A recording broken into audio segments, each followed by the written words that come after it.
Ok. Comment ça s'est passé hier alors? Vous êtes parti d'Auxerre et vous êtes arrivé à Paris. Ça s'est passé comment? Hier, tout au début, c'est bien passé parce qu'on avait des amis qui nous accompagnaient, donc c'était un petit peu plus familial, tranquille. Par contre, après 30-40 km, on a eu du vent en face pratiquement jusqu'à Paris avec Michel. Et puis, il y avait pas mal quand même de côtes parce que je ne me rendais pas compte. J'ai jamais pris ce trajet en vélo. Mais là, j'avoue que c'était très dur. Mais bon, on l'a fait quand même. D'accord, voilà. D'accord. Et vous êtes arrivé tard hier soir du coup, parce que vous êtes parti vers 10h10? Oui, parce que 20h30. 20h30. Ah, 20h30. D'accord. Et vous aviez estimé que vous alliez mettre autant de temps ou comment ça s'est passé? Non, on ne calcule pas ça. Dans nos têtes, on part comme on arrive. D'accord. On sait qu'il y a toujours des imprévus. On peut avoir un euro qui crève, on peut avoir une petite panne. Tout est possible, mais bon, voilà. C'est pour ça que vous avez soit l'hôtel, soit la tente, soit voilà, le camping. Donc on s'adapte à tout. Regarde, on est avec vous, on prend notre temps pour vous voir, pour nous faire plaisir avec vous, passer de bons moments. Et donc c'est l'objectif. Souvent, c'est plus difficile de trouver l'hôtel que de coucher sous la tente. Parce que la tente, à la limite, si on voit un bel endroit, on positionne la tente et hop, voilà. Chercher l'hôtel autour de Paris, c'est plus difficile. Voilà. Exactement. Ben là, en attendant, on est devant la Tour Eiffel. On a juste un rayon de soleil pour vous, parce qu'on vient de sortir d'un coup de flotte. Ouais. Et vous avez essuyé une tempête hier d'ailleurs, parce que sur l'île de France, il y a eu une tempête, il y a eu des arbres arrachés, et vous êtes passé au travers de ça. On a vécu la tempête, oui. On a vécu la tempête en pleine route. Sur le premier jour. Premier jour. Donc voilà, donc là on est vers la Tour Eiffel, là, on se préparer pour la deuxième étape. On va partir dans quelques minutes. Voilà. Ce matin on est parti tard parce qu'il y avait quelques petits réglages que Michel me fait pour le vélo. Donc là j'espère qu'on est prêt et puis on va rouler tranquillement.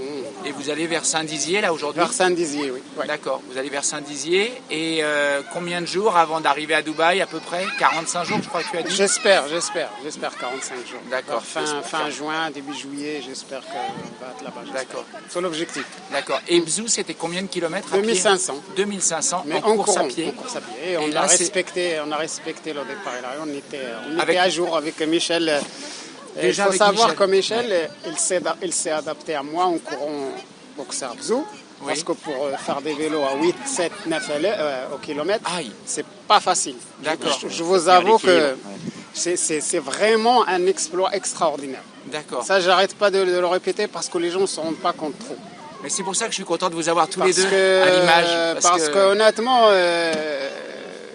parce qu'il n'a jamais voulu me laisser tout seul. Pour me protéger, parce qu'il aurait pu avancer et puis m'attendre un petit peu le rouler, mais il voulait toujours rester derrière moi pour en protéger protection des avec la véhicules. charrette comme ça. Et ça, il me l'a confirmé plusieurs fois. J'ai dit tu peux y aller, il n'est jamais parti. Donc il est toujours resté à rythme de 7 à l'heure, des fois 5, des fois 8.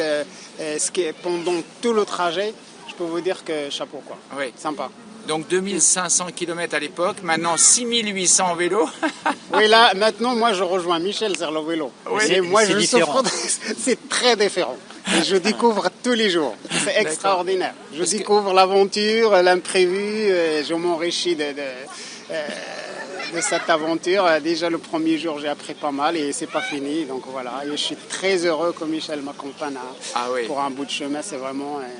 Et c'est dur pendant le trajet ou vous avez le temps de parler tous les deux? On n'arrête pas, on papote. On papote. L'inconvénient, on ne peut pas se mettre l'un côté de l'autre parce qu'avec les sacs et puis la route, donc on reste toujours un peu. Ah oui, donc vous êtes obligé de vous hurler dessus pendant tout le trajet. Voilà. Non, on discute, on regarde et puis il y a quelque chose à regarder. Voilà, c'est l'objectif. Qu'est-ce qui t'inquiète un peu, Abder? Qu'est-ce qui t'inquiète? Qu'est-ce qui te fait plus de soucis? C'est ce qu'il y a une grosse panne. Une grosse panne, une casse sur le vélo, quelque chose qui casse, là par contre ça va mieux. Mais tant que ça roule et puis des petites réparations, ça va. Okay. Mais s'il y a quelque chose, donc espérons, voilà. Et t'es pas inquiet par rapport au territoire que tu traverses, la Turquie, l'Iran non, ça honnêtement, moi, au niveau des gens, les populations, au contraire, je suis très curieux. Au niveau gouvernement, j'entends, au niveau décision gouvernementale, non. J'ai hâte de voir les gens et de traverser des pays. Super. C'est une curiosité. Non, ça ne me dérange pas. Il y a le Covid, après, ça pays a ses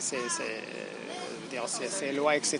Donc moi, je dois m'adapter à chaque contrée dans ça, c'est tout. Mais sinon, la curiosité pour découvrir les gens et traverser des pays, c'est pas un problème.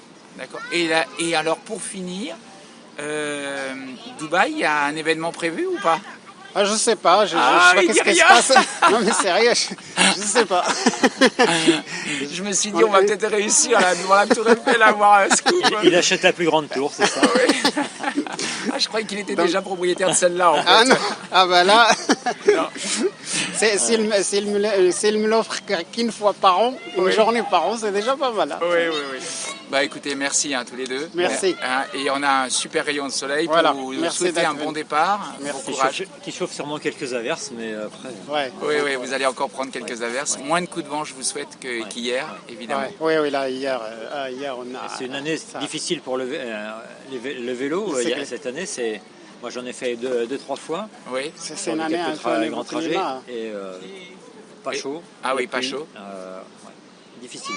Mais Michel, tu me disais 62 ans. J'ai pas le droit de le dire, mince. Non, mais attends, 62 ans, mais des jambes de 20 ans. Ah, des jambes de 20 ans. Ah, si. Ce qu'il faut dire... Regarde les jambes de Michel, c'est quand même... Alors, Michel, t'exagères là quand même. Il y a 6-7 ans, j'ai fait un infarctus massif. Ah, oui, t'as fait un infarctus massif, d'accord. Et à force de faire du sport, je m'en suis sorti. Ça a été long, mais je me suis remonté, tu vois, je suis en pleine forme comme quelqu'un de... forme. D'accord. Moi, je pense qu'il était en excellente forme pour Bzo. C'est ça. Vraiment.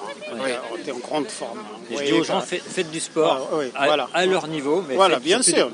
Bougez, quelqu'un qui a été malade, faites du sport. Oui, ça évacue le corps, ça élimine, ça fait circulation des sangs, tout bouge, quoi. J'ai entendu ce matin en radio un Michel un peu moins célèbre que toi qui dit la même chose. Michel Drucker ou quelque chose comme ça. Il disait la même chose, qu'il avait traversé des moments durs et qu'il en était sorti parce qu'il était un sportif depuis toujours.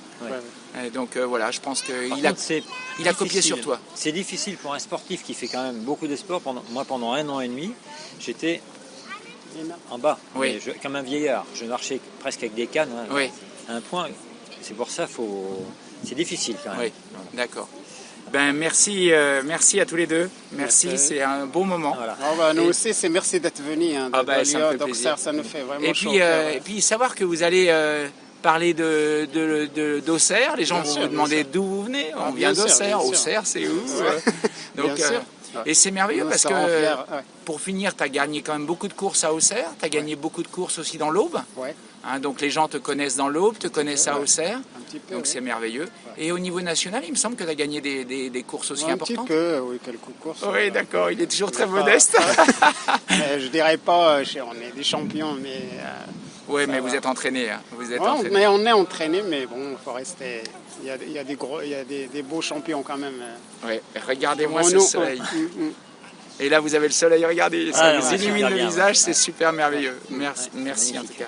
Merci à tous les deux. C'est moi. Et puis, je suis heureux que vous soyez nos ambassadeurs de France et de l'Aube et de Lyon, surtout de Lyon et d'Auxerre. J'ai vu la fierté hier qu'il y avait au moment de votre départ.